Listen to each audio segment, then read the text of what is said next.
Welcome to another episode of HCP Visits. Here's your host, Woody Watts. Hello everyone, this is Woody Watts, founder and creator of Hill City Paranormal. And this is another HCP Visits episode, and hopefully you listen to my little beginner's guide. And as you know, HCP Visits is kind of the behind-the-scenes interview part of the podcast, and I am joined today with a very special guest that I have a huge crush on. It's my lovely wife, my partner in crime, Laura. Hi. As you know, hopefully, if you've seen some of our investigation videos, Laura is probably 90% of the time, it's you behind the camera for the most part, filming me talking, or, you know, at especially the Staten House. Mm-hmm. You did a whole, ton of the camera work, and she is there with every aspect of investigations for me. The whole idea of the group, everything about it really is a partnership. So she is always there kind of with me in everything we do. So I wanted to kind of go over a ton of things that have kind of been on my mind that I wanted to do a podcast for, and then actually ask you some questions, because I feel like I've gotten to the point where I would like people to know what our group is about, some of our methods, and then some of the stories that you have experienced. Okay. So first of all, I wanted to talk about the actual formation of our group, Okay. and really from your perspective, and a little bit from the paranormal community. When I first came to you about doing a paranormal group, and this is basically just really conversational, like it's I don't think many paranormal groups or groups period will talk about this, but I kind of want to give you a sneak peek behind the curtain with it. So when I came to you about doing it, all really started officially with the Haunted History Tour at the Academy this past Halloween, Right. When we were asked to do that. And so when I came to you, and we've always kind of explored with my father, our neighbor, we've kind of videoed this stuff. We've been doing it unofficially. But then when I came to you about doing a paranormal group, what was your first thought? Like, like, hey, honey, I want to form this official group. Well, let's just put it this way. Nothing surprises me anymore when you come to me and tell me about something you're thinking of. I absolutely support, and I'm not joking when I say 100% most of me knows that, you're smart, you're successful, and you always have sort of the best interest of our family in mind, and you have itches that you need to scratch, and I get it. And so when you came and said, hey, I want to start this group, and what do you think about it? I was like, ghost hunting? And you said, yeah, but not just ghosts, but Bigfoot and aliens. And I thought, oh yeah, everything I've been married to for the last 10 years. I was like, yeah, go for it, and then when I say, yeah, go for it, most of the time, you'd think, nothing's going to happen. Next thing I know, this guy's got a logo. He's got a team. I've got T-shirts. I've got boxing shirts. And I'm going, whoa, okay, so this thing is full scale. We are moving right along, and had lined up some exciting stuff. So my first impression was nothing surprises me. The second thing was, I'm excited to see what he does with this. And whatever small part I could be, I'll go get sandwiches. Well, I think for me, and everybody does this for different reasons that I'm finding out. I'm fairly, not that I'm part of a community or we're part of a community, but the more you follow people on social media and that you're, you kind of get each group's different mentality. I think it's important that people know what drives your motives in this field. I think that, again, different methods for different groups, and not to disrespect or anything, everybody's different. But I feel like if you're upfront in the beginning, people know your motives in the group. And I think that's when I came to you, the most important discussion that we had was, what is our theme and what drives us? Like what is the main focal point in this group that will not change, that it grounds us? Because, and you remember when I talked to you, it's like a lot of groups, some of their methods just don't fit into our belief system. Right. And it's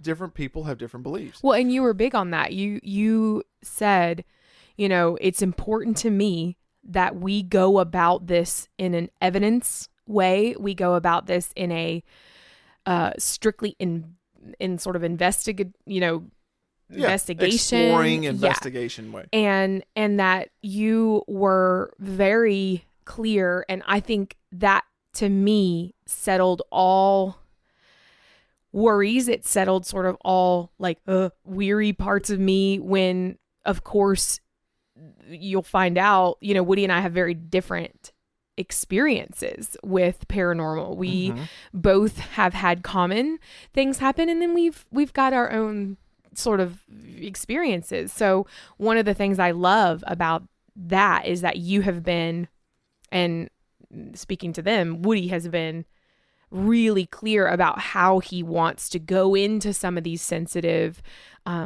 areas that do sort of bounce off our faith a little bit. Mm-hmm. And I think I think that if you're listening to this podcast, right, and you will instantly know the vibe that we have. Yeah. Like you will instantly know that it is not. I steer away from a lot of the heavy material, especially in the, excuse me, especially in the very sensitive aspects of people calling us with experiences.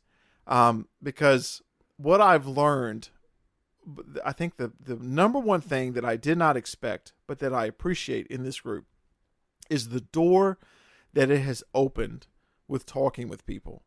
And I think that is one part that I'm very happy that we have gone down this road, because when we did the Haunted History Tour for the Academy, every week our table, the line to it became longer and longer. And I'm not saying that in a boastful way. I'm saying that people weren't really buying anything. They just wanted to talk.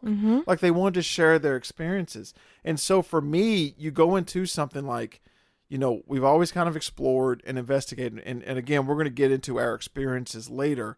But I never expected for it to open a floodgate of people feeling comfortable with us. Yes. You too, like you were there at the booth.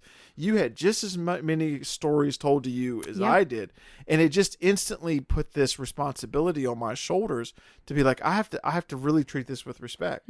I can't be reckless with this, right? Because everybody that has gone through an experience, it affects them in a way that other people really don't know. Right. And so for me, and I guess the public perception was that the podcast is going to be kind of light and fun. People are going to call with their stories, and I'm going to edit it with some music and make it fit the vibe of you going down the road. You kind of want to be spooked out. You don't want to lose sleep at night, but you want to be spooked. And those are true stories.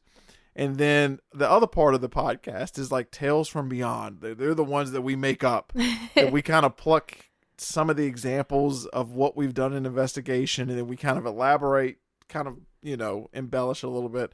And then it's like this, where we talk about the behind the scenes part that people really don't get to see, right, with an unconventional paranormal group that really does Bigfoot, aliens, and we approach it from a video aspect. Absolutely. I think that is what makes you different. It's what makes this group and your idea for me exciting, because I have been on the couch and sort of said, yeah, let's watch this one. And you see, and I'm not knocking them, because obviously, they are entertaining and some of them are very, like, hey, gosh, that's crazy. It's intense. It can get really intense quick. And so I certainly don't want to come off as judgmental on how they do what they do. Hey, to his own. But I feel like in this case, if we focus on you and your group and your team and our sort of journey in this paranormal universe, that's what makes me the most excited. Is it's how you go into these places, into these people's lives, into the stories that you love to tell and stories you love to, I want to say, enhance with your talent and ability to not only add sound, but your sort of visual stories and auditory stories that you tell all the time. And to me, it's exciting to, as someone who has absolutely been on both sides, feel like this is different. And that's what I like. It doesn't feel overly heavy. It doesn't feel so scary that, again, bad dreams, I got nightmares. Yep. I can't, go out of the house at dark. I'm afraid. It's like, I don't feel that way. I feel like I'm getting educated. I feel like I am honoring like you said, in such a good way that it's like you approach this with a respect. You approach it with I want to find more out. I am seeking to know more about this person's story. I'm seeking to know more about this particular sighting or this noise that someone heard. And that's just speaking to human beings in general, that we always want to solve problems. We both love true crime, have had podcasts that we started together about true crime, and we always approach it with, what is this going to do to those that hear it, and how is it going to impact them in not a way that's going to scare people or, evoke fear. More, it's about how can we focus on making a difference, an impact, or just kind of shake things up a bit. And I'm excited to see where Hill City Paranormal goes next. Well, see, all right, so that brings me to another part of the conversation I wanted to lead into. Okay. So the reason that I feel like we're a little bit different of a group, and again, I'm not saying better or worse, anything. I'm just, I just want people to know what to expect, right? So the reason that we kind of approach it in this way is, I think at first, I am a skeptic in anything that I have not seen, but yet I have a lot of faith. So it's kind of it's a weird dynamic with me. But I have learned that, especially from Laura, and that's really one of the main reasons I wanted to have you on an episode, was that you have taught me that the experiences that you've had are absolutely real. They have affected you. They've affected you in ways that others simply will never know, and we don't need to go into detail, and simply just cannot comprehend.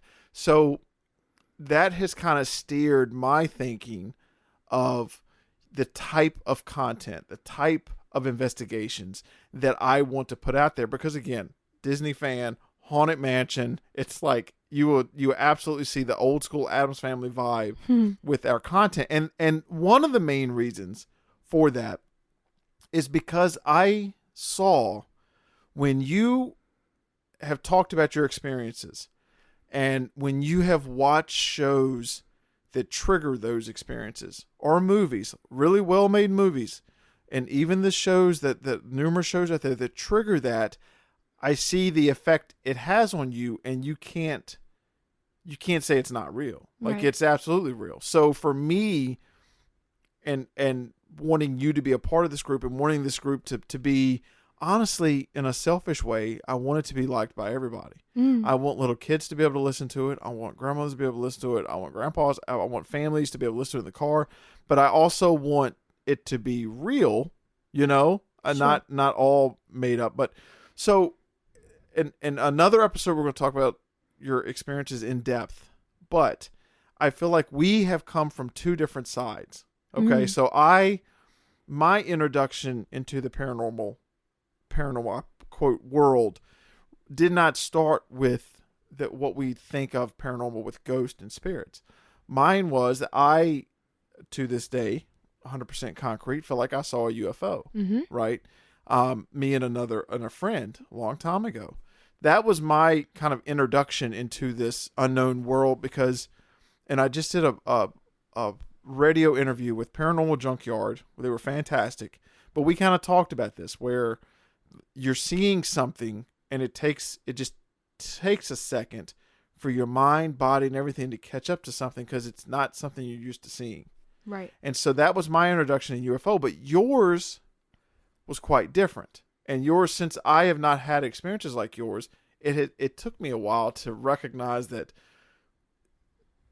they are absolutely real experiences, right? So like share some of the experiences that you've had, okay, that have kind of shaped your belief of the paranormal world. And again, I want to save some of those for like a whole episode of it because you have just an intense, like pool of experiences. Oh yeah. But so of the three big ones, I would say your sort of trio, which is Bigfoot, you touch on that, your UFO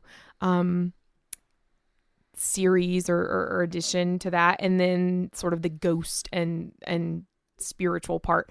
I've had two out of the three. One was when I was in probably, I would say, early high school, probably 15, 16 years old. My mother and I, along with her friend and my high school friend, had just been to a pool party, and we were wrapping things up. It was later in the day. Again, sun was going down, but again, you think summer. So it was probably close to, I would say 8 or 8:30 at night. Sun's going down, and we are saying our goodbyes out in the driveway. And it was like we all sort of had this moment of, why is it so quiet? Yeah, it was the country. I live out in, rural Virginia, but it was off of a pretty, well-traveled road. I'd say maybe 3 or 4 cars go by a minute. Let's just put it that way. And this particular family lived out on a farm, but the farm was only about 100 yards off of the main road and clear skies for days. And we all, I think it was like almost unanimously, looked up right above our car was what was a series of just very sharp angled boxes, almost as if it was like a jigsaw puzzle in the sky. If I had to guess how high it was in the sky, maybe 300, 400 feet above us, no sound, which was incredibly strange because I've had an experience where, my family, we spent summers at the lake, and right where we visit, even now Woody and I still go, but there's an Air Force base. There are multiple military training sort of fields and areas, airfields, and anytime a helicopter, anytime a small aircraft, anytime any sort of flying device, even a drone, makes a sound, and you can hear this from feet away. This was absolutely silent. No sound was emitting from this particular shape, and no one spoke. We all looked up, and in that moment I remember thinking, is my mom seeing this? Is my friend seeing this? Is his mother seeing this? It was the most incredible thing, and it's like, I'm sure lots of when you speak with, it's hard to put into words. But it hovered, and then it absolutely disappeared in the same blink of an eye. It went so fast, but so slow. It's so hard to describe. And in that moment, we all kind of looked at each other thinking, what bizarre event just happened? But ask my mom the same story. She'll tell you the same thing. It was, we all saw this, and no explanation other than to say my dad was in the Air Force, and my mom, I think she made the comment, well, that was weird. And then we all kind of got in the car and thought maybe it was one of those stealth bombers. Maybe it was something like that. But deep down, we knew. Everybody knew, especially my mom and I. That was unearthly.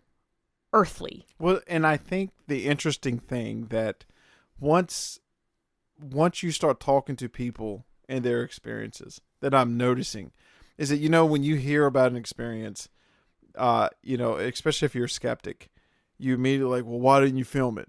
Well, why didn't you do this? Why didn't you do that? And trust me, I've been on that side too, where it's like, well, I need evidence. Well, then you learn, and then you have an experience yourself. And it's like, for one, these things don't happen when you're sitting with a camera pointing to the sky. And it's 1995. And it's 1995. But it's also that, like, I really feel like your body doesn't compute with it. And it's like it takes a second for every nerve to start firing. You're like, what am I seeing? And it's like, on the interview that I did on Paranormal Junkyard, he described it perfectly. He was like, it's like if a caveman saw an airplane. Like, it's like, what is that? Right. And so I think for me, that really puts it in perspective. Like, for that, it's like, you hear people's stories and you never, the reason they kind of shy away from that sometimes because they don't want to be judged or ridiculed. But then, like, we start talking and we're like, you know what? It's the same type of experience. We had the same type of experience, didn't know each other at the time. It didn't happen on the same day, but it's like the same feeling of like, oh my gosh, I'm witnessing something that is not normal or in my world. So I find I have really, like, the more and more I talk to people, I have come to appreciate, and I've lost a lot of that skepticism about, like, well, why didn't you film it? Or why didn't this? Well, because this is the way it happens. It's real life. Like, when something happens, it catches us by surprise, and then it's like our mind just takes a second. And I think too, we did not grow up with cell phones in our hand. No. I didn't have a cell phone until college, which is early 2000s. And so for me, it was, I don't know how to record this. And I mean, being a former high school teacher, the generation now, it's like they can't think of anything else but to film it, because they're constantly, I mean, you see now, like, why isn't there more evidence out there? Because everybody should have a phone in their hand and whatever.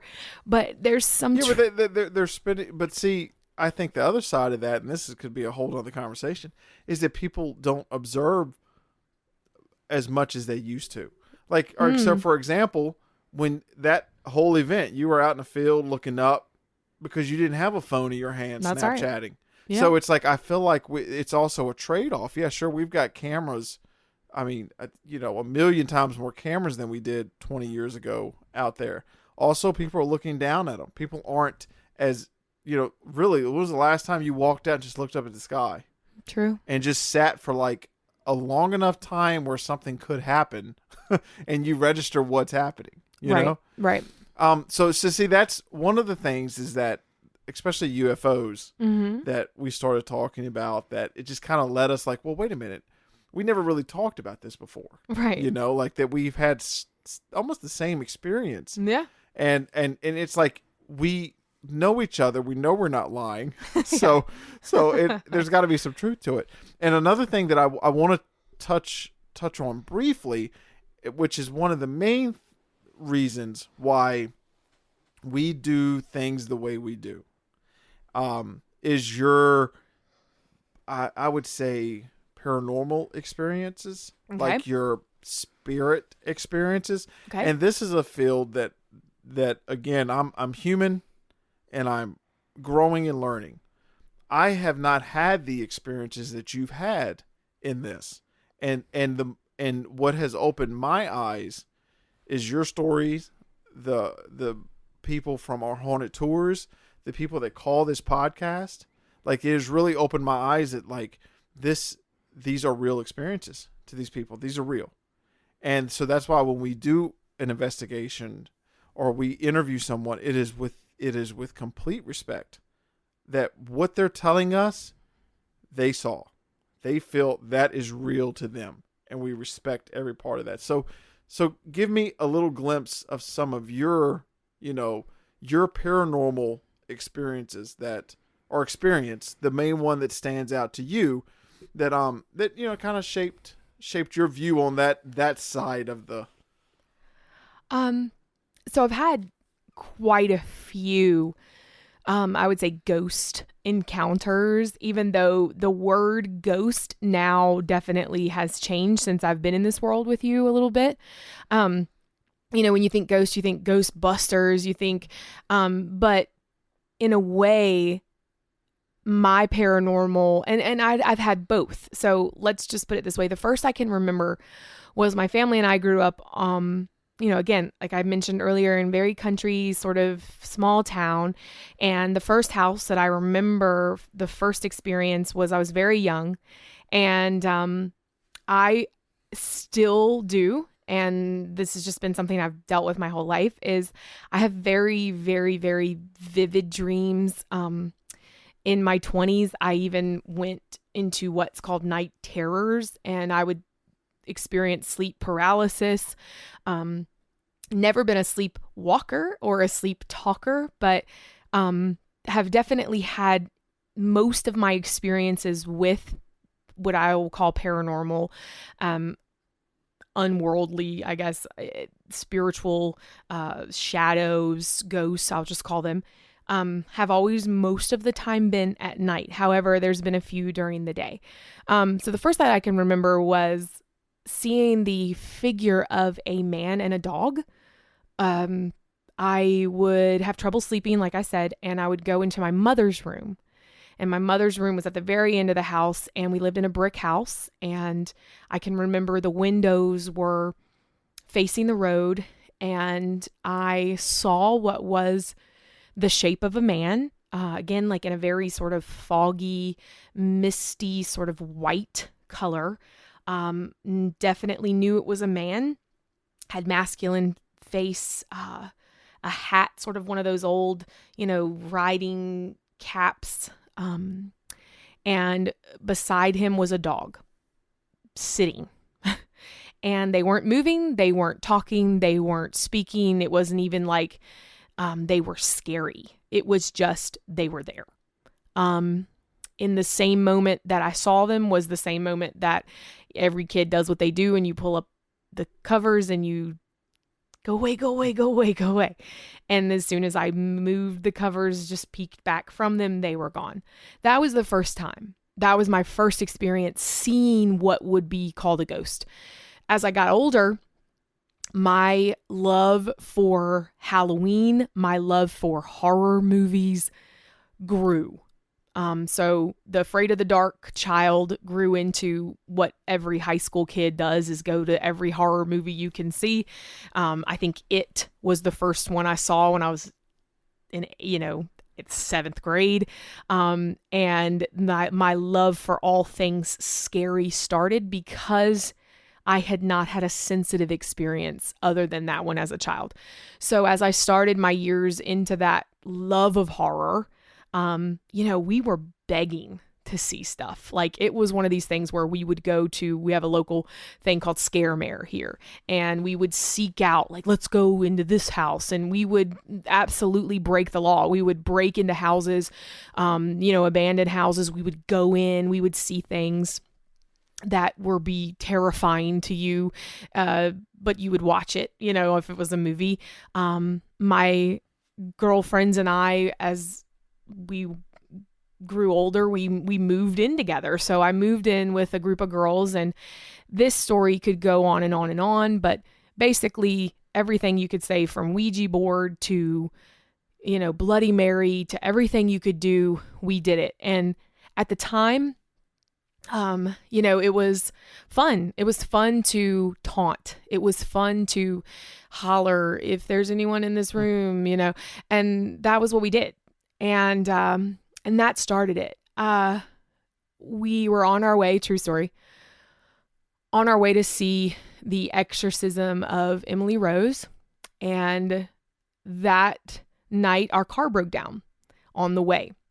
And I remember us for being so upset because, again, we were those kids. We were those young adults that watched all those horror movies and had Halloween parties and would do these sort of seances. And we would actually make horror films. And that's so funny that I'm married to a filmmaker, but we would make these funny Blair Witch type films, and I didn't have a care in the world.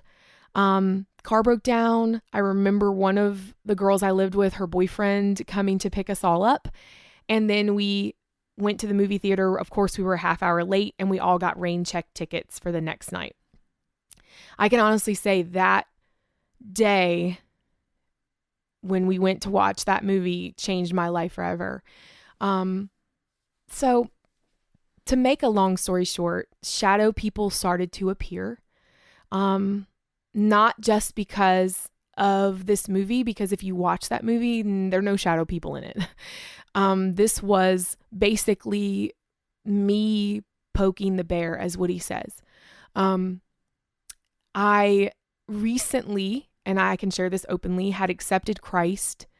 And what is so funny when you enter into the world of Christianity, you start to realize, wow, like there's a switch that goes off. It's like, that's just not cool. Like, it's not cool to expose yourself to stuff, but then not to be so close-minded that you're not aware that demons are real, and to talk to them is probably not what you should do. And so, and I think that, just to kind of piggyback on that, I think that it depends on the person, because I feel like for people that are ready and feel they can do, like, it's caution should be exercised. Absolutely. And I think that's something that I didn't recognize before. Oh, yeah.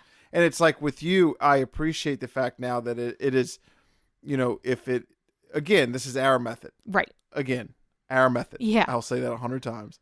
And another group out there has a different method. And I respect their method. Sure. And if you're able to do it and do it like you, that's a high five. And I think too, it's like demons are real, angels are real, all of those things. I mean, that's my faith. And to say that I don't and can't seemingly even conceive of demons is silly, because we, Woody and I speaking, have the belief system that's in place that says that those two things are alive and well. Now, with that, what was beautiful about it all, and now I can look back and say, that was something that I had to go through in order to be who I am today. I had to be able to recognize, and I come into contact with kids every day, all day. And when I was a teacher, I don't readily even tell the story a lot, because it's part of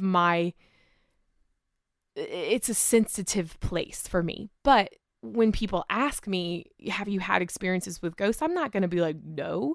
Yeah, I have. And I have in a way that is disturbing, and it's intense. And do I wish I had never done what I did? Yeah, because it'd be great if I hadn't seen what I've seen.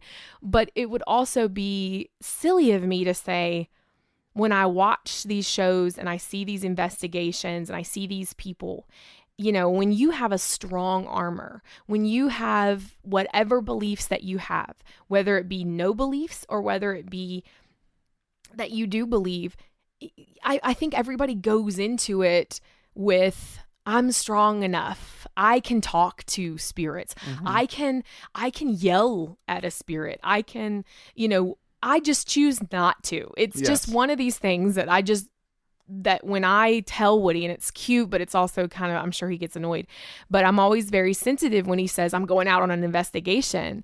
I want to protect, but I also know that Woody has to have the experience that Woody has to have. It's not going to be like mine. It's not going to be Jeremy, his, one of the guys on his team. He's going to have an experience. I am not going to sit here and say, don't talk to demons, because honestly, if that is what some people do to get a paranormal experience, awesome. Like go for it. My approach is that the reality is that these things exist. And Woody always says they exist for you, which he always says it's their truth. It's real for them. I saw a man with green hair just walk by. Well, you might have, because you're creative and that's what your brain showed you. It's just like he dreamt about pink mac and cheese. It's a real dream, and he might have seen pink mac and cheese, but it's like his sort of explanation about it is that's Laura's truth. That's those things happen to Laura, and it's real. Because I think we all have different experiences. Sure. Like you said. Yeah. And it's important to, and I think that's one thing that has opened my eyes with the paranormal realm, is that, just because I have not seen that, right, or I have not had the experiences you had, does not mean they don't exist. Right. So I feel like it started after that, the intense visions of shadow men, shadow people, hearing voices, which again, I was like, I'm schizophrenic. I need to go to the hospital. I'm going crazy.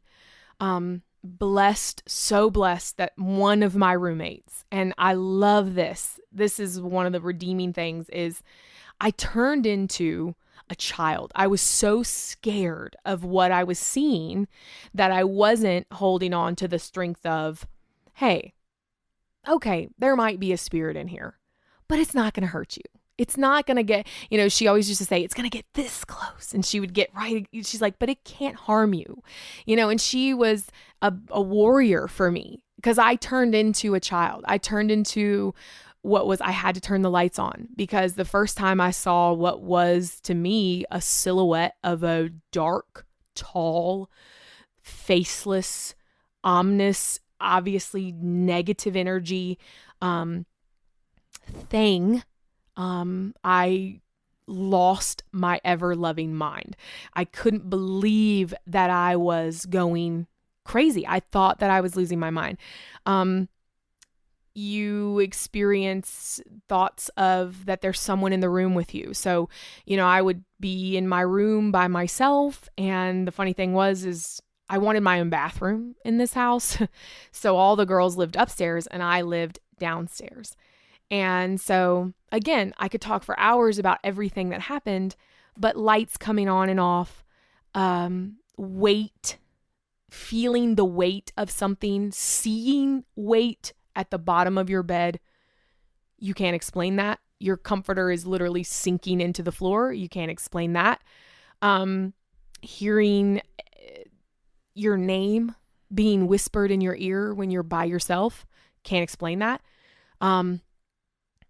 Went through the whole thing of bringing in someone to bless our home. After these things started happening to my roommates.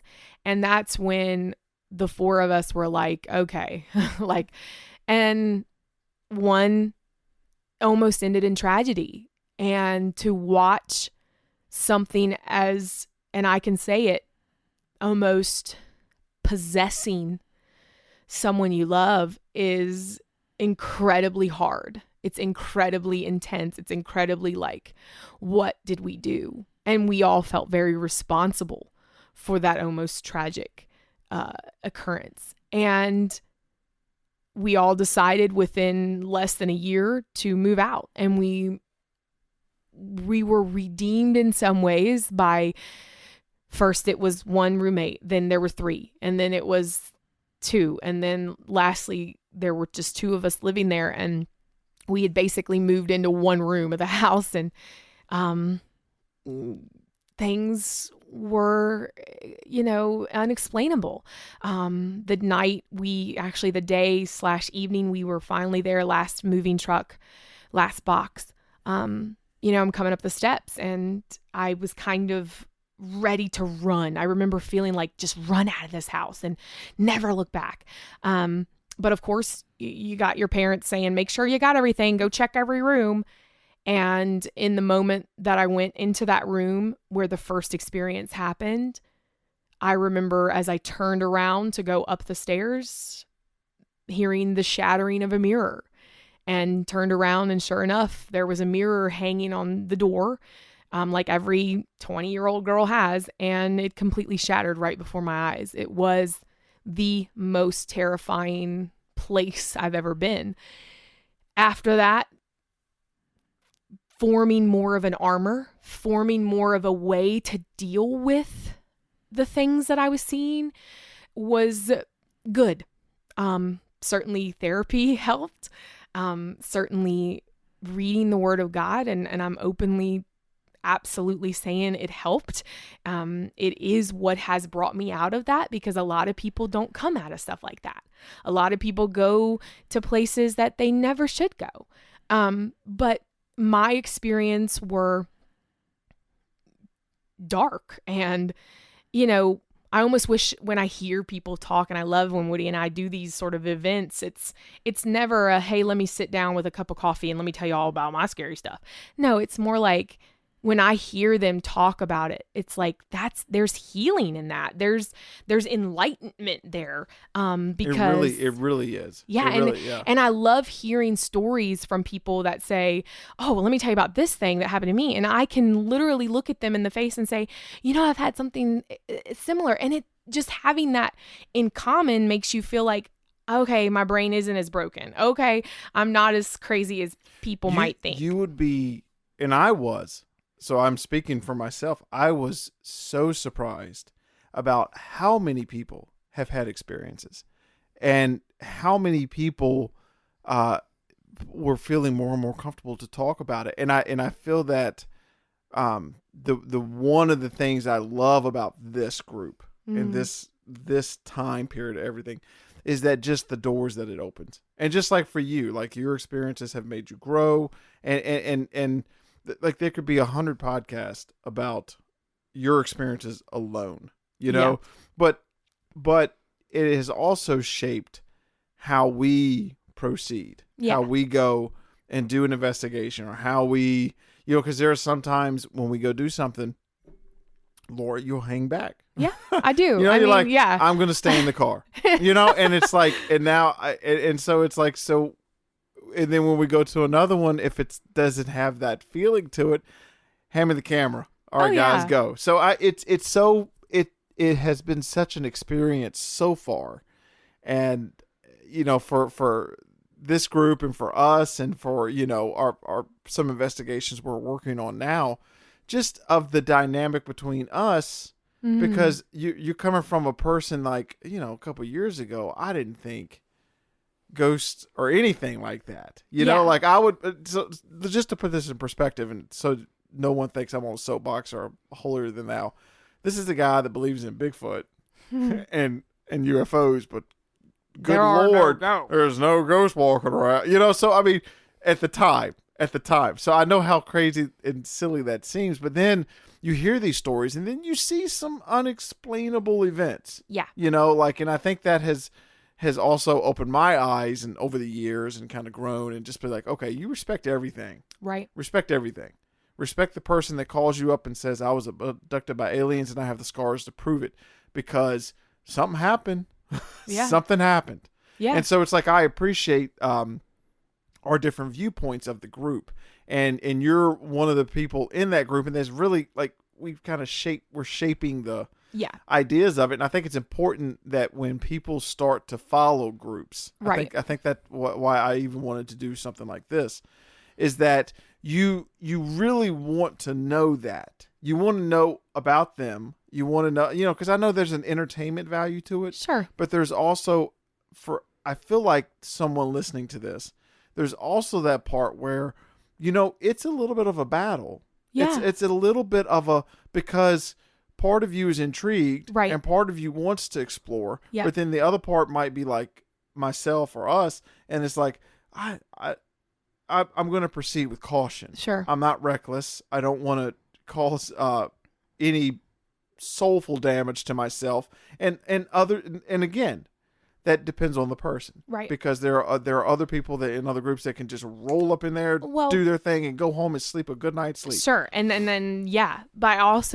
also think that some people who have experiences, there are some people that go looking. Yeah. There are some people that go out and say, I want to pay $10,000 to go to this creepy place and I want to be visited by spirits. Yeah. And I've seen that. I've seen even shows where they're like, if you're here, give us a sign. Yeah. Those people are hunting. Those people are seeking. Yes. Then there are people like myself who have experiences, and again, both sides, that ask for them and then that don't. Yeah. And they need to feel like, okay, I'm not going crazy. Yes. Something just happened to me and I would like to know more about it. Yes. And I think that's what's so great about your group and our group and whatever I'm here for, as your wife, wherever I was put on the team for.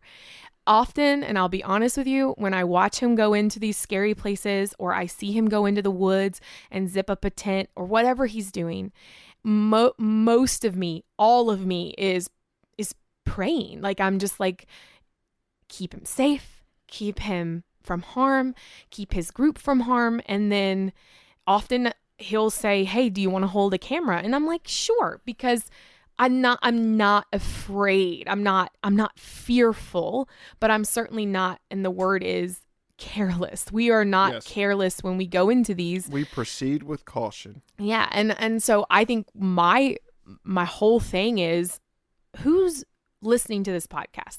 The people that are like, we love paranormal and we seek it out and we stay in these haunted houses because Virginia is full of them, and there are those people. And then there's other people that are like, I'm just here in my brand new house and all of a sudden this happened to me. What the world? Yeah. They didn't go searching. So I think that's the fun part of it. It's like, can you help someone say this is your leaky pipe and that's what's making this moaning sound? Or, Or did something really happen? Did you levitate last night? And can we figure out a way to help, to sort of bring light to someone's heavy? And I think that's what makes me okay with this, because if you and your beautiful mind were going about this in a different way, I can honestly say, because of my experiences, that I wouldn't be as supportive. But you are approaching this and your team is approaching this in a way that gets me excited about uncovering things. And sure, if you see a Bigfoot, like, I'm all there. Like, I want to see Bigfoot. That would be so cool. But then again, it's like the anticipation, the wonder, the idea of what's tomorrow going to look like? What are we going to explore next? That is the fun part. And I also think that the fact is that we truly, like you mentioned, we want to help. We want to help. And like you said, that the most eye-opening thing was the amount of stories that people felt comfortable enough talking to us about.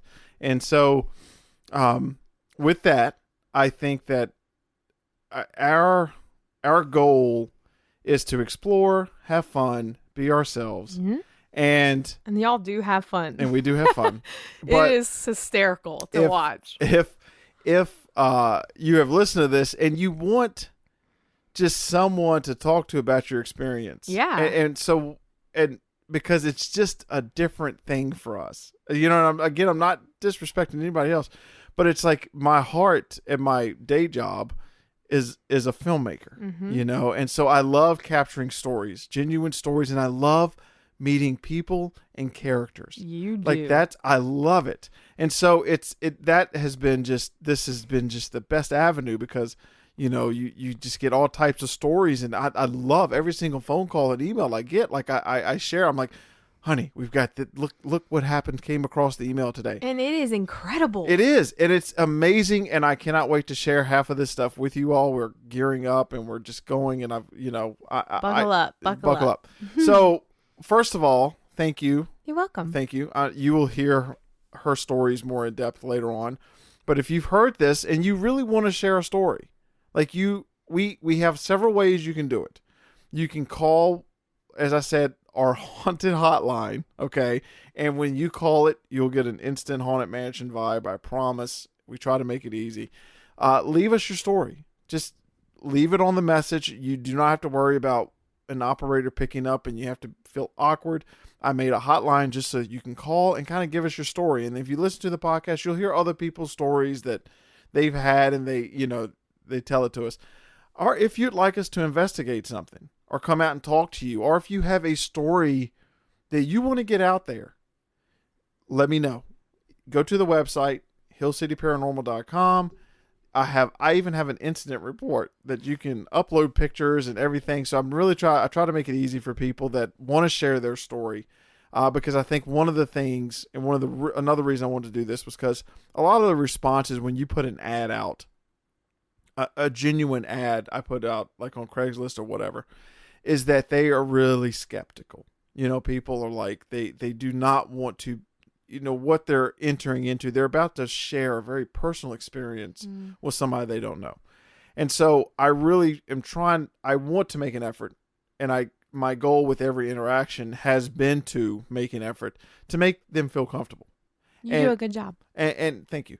And so that they know it is a safe zone.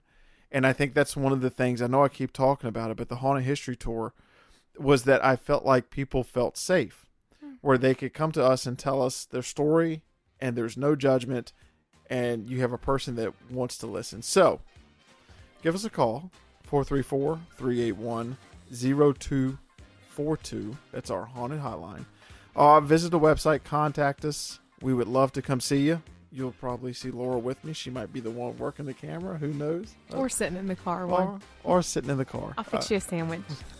Well, thank you for joining me. You're welcome. Thank you.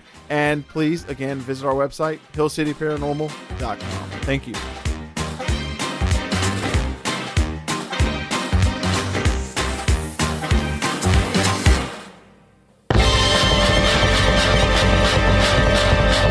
Be sure to check out our website at hillcityparanormal.com. And thank you for listening.